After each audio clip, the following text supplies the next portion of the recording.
Hi boys and girls. I've got a little story today. It's called Sam's Snowflake. Okay.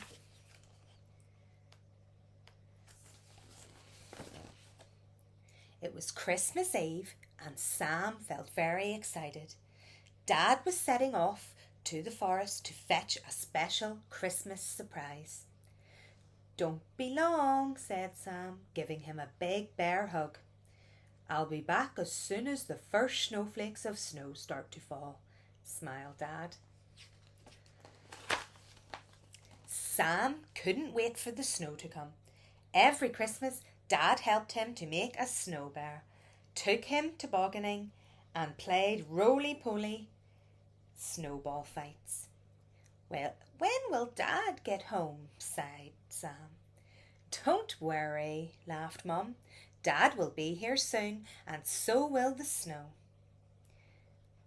Come and help me with these honey cakes while we're waiting." So Sam helped Mum to make cakes and biscuits and puddings and pies. Everything smelled warm and spicy, but Dad still wasn't back, and there was no snow. "Let's put up the Christmas decorations," said Mum. "That will help to pass the time." So Sam helped Mum to arrange big branches of holly and silver fir cones and red berries. Everything glowed and shone. But Dad still wasn't back, and there was no snow. "We mustn't forget to wrap the presents for our friends," said Mum.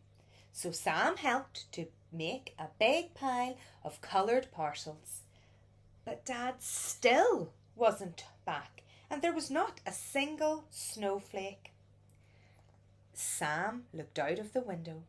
Outside it was cold and dull. Perhaps Dad and the snow would need some help finding their way.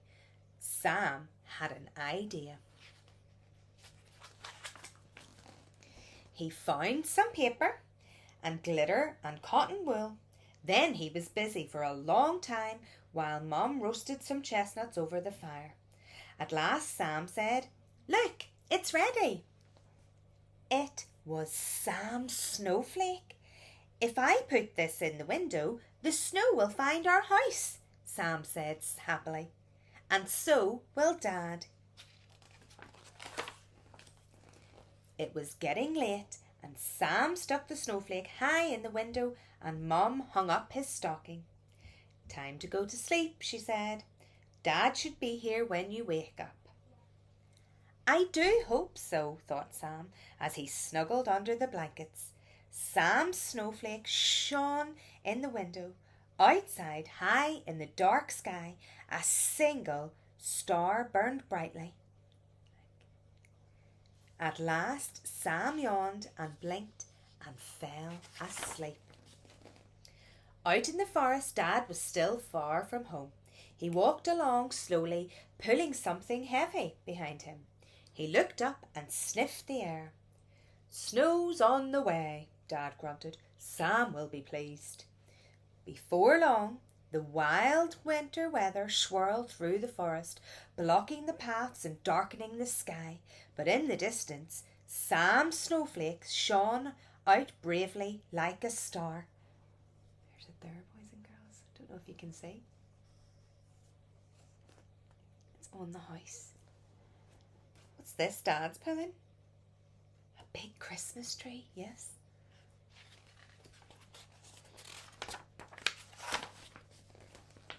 There were presents in his stocking. When Sam woke up, it was Christmas, and lovely smells of food drifted up the stairs. Through the window there was a new white world covered in snow. But Sam's heart sank. There was still no Dad. Christmas just wouldn't be the same without Dad, and Sam started to cry. He tore down his paper snowflake and threw it out the window. "It didn't work," he muttered. "It didn't work." Just then, a quick, cold breath of wind caught the snowflake, and it danced and fluttered and floated down the garden, where someone was putting the finishing touches to a special Christmas surprise. "Come and look at the snow, Sam," called Mum. Sam dried his eyes, put on his scarf, and trudged outside. And there was the biggest surprise of all. "You did arrive with the snow, Dad," shouted Sam, and he gave Dad the best of bear hugs. "I think this belongs to you," said Dad, holding the little paper snowflake that winked and blinked like a star. "Thank you for guiding me home, son." Sam had the happiest Christmas ever in the snow playing with Dad, as hundreds of little snowflakes danced and glittered for Christmas Day. But the brightest one of all was Sam's snowflake, shining at the top of Sam's Christmas tree. The end. Isn't that lovely, lovely snowflakes?